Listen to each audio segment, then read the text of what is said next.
Varian turned towards Ariana. He was still holding Cassandra. He grabbed the queen. Ariana, Frederick called. Mom, Rapunzel exclaimed.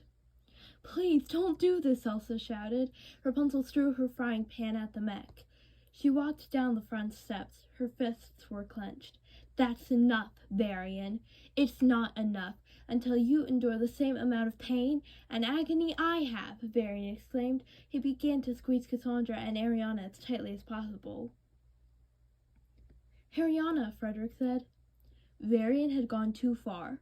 Hurting Rapunzel's mom and her best friend, black rocks began sprouting. What's happening? Eugene asked. The rocks closed in on Rapunzel. Eugene and Frederick watched in shock. Elsa couldn't believe what the rocks were capable of. Rapunzel, Eugene called. Rapunzel looked around. The rocks had trapped her. Her hair started to stand up. Another rock grew out of the ground. Her hair touched it. There was a blinding light and the rocks disappeared. New rocks grew and destroyed automatons in the process. Rapunzel's hair touched another rock, causing more to grow and destroy more automatons.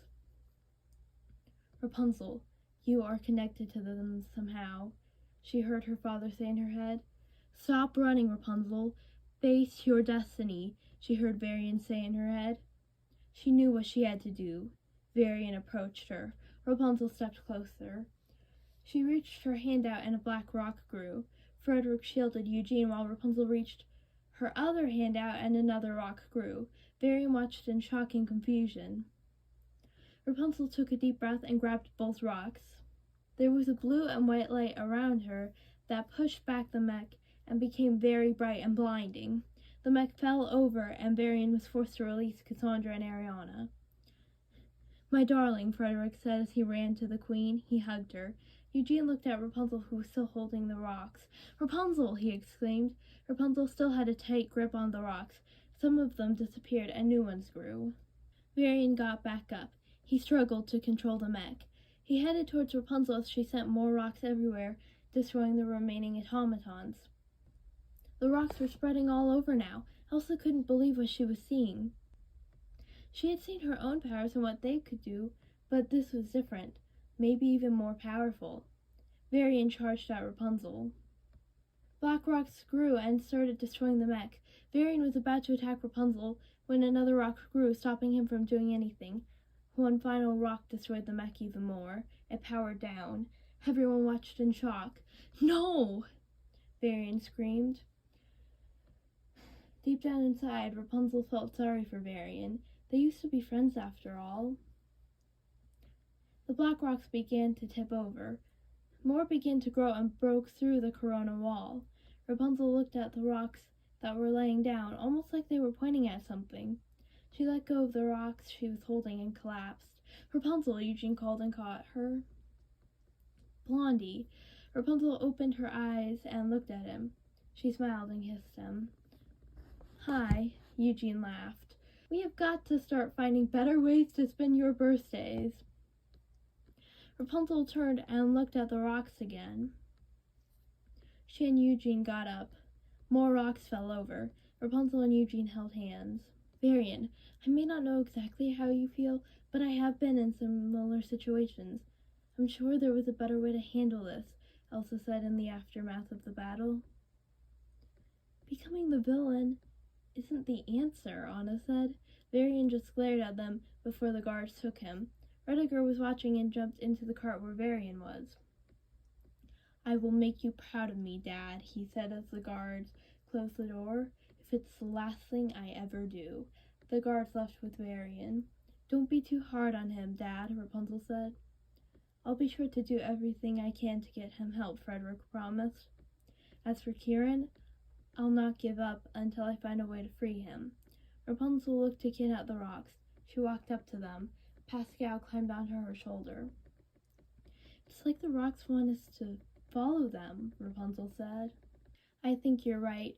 At first I believed the rock's purpose was to destroy Corona. I was wrong. I can see now that they're pointing in a direction, pointing you in a direction. I only regret that it has taken me all this time to convince me that I should be doing the same. Rapunzel, when you were returned to us, I swore I would never let anything ever happen to you again, Frederick said. But Dad, we talked about this. I know. You're right, Frederick interrupted Rapunzel.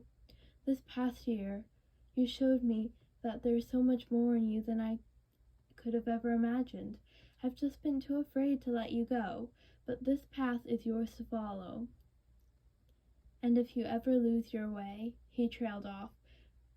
Behind him were the floating lanterns that the king and queen launched every year on Rapunzel's birthday. Rapunzel watched them in awe. She smiled at her parents.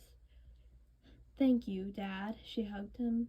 I love you so much. And I love you too, sweetheart, he hugged her back. Rapunzel hugged her mom next. Find your destiny, Rapunzel. I'll take care of her, Your Majesty, Eugene promised. Eugene, you should know by now, Rapunzel doesn't need anyone to take care of her, Frederick said. Eugene chuckled. Touché. Rapunzel hugged Cassandra. Ready for the adventure? Anna asked. Rapunzel stepped towards the rocks. They glowed when she stepped on them. Rapunzel looked at Pascal. She took a deep breath and stepped on another rock.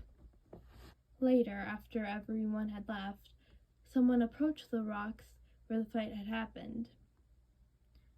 They touched one of the rocks, pulled out a sword, and sliced the rock. The remains fell on the ground. In her bedroom, Rapunzel was talking to Elsa and Anna. I wish things had turned out differently for me and Varian. I should have handled things differently. I should have tried harder to keep my promise instead of totally abandoning him, Rapunzel said. It's too late to change the past, but you can do better in the future. Maybe you'll get another chance, Elsa said. You have to understand, too, that even if this is truly your fault, Varian still made his own choices. He could have just tried asking for help again, Anna said. I just wish I could have done something before he turned evil, Rapunzel said. We're all going to make mistakes, Elsa reminded Rapunzel. Yeah, like getting engaged to Hans, Anna said. Elsa giggled. For the record, he's worse than Varian, Elsa said. Rapunzel giggled. Maybe now we should focus on the future, Anna said. Are you ready to follow the rocks and find your destiny? Elsa asked. Yes, I am. I can't wait to see you girls again, Rapunzel said. But for now, it's time I prepare to go into the unknown.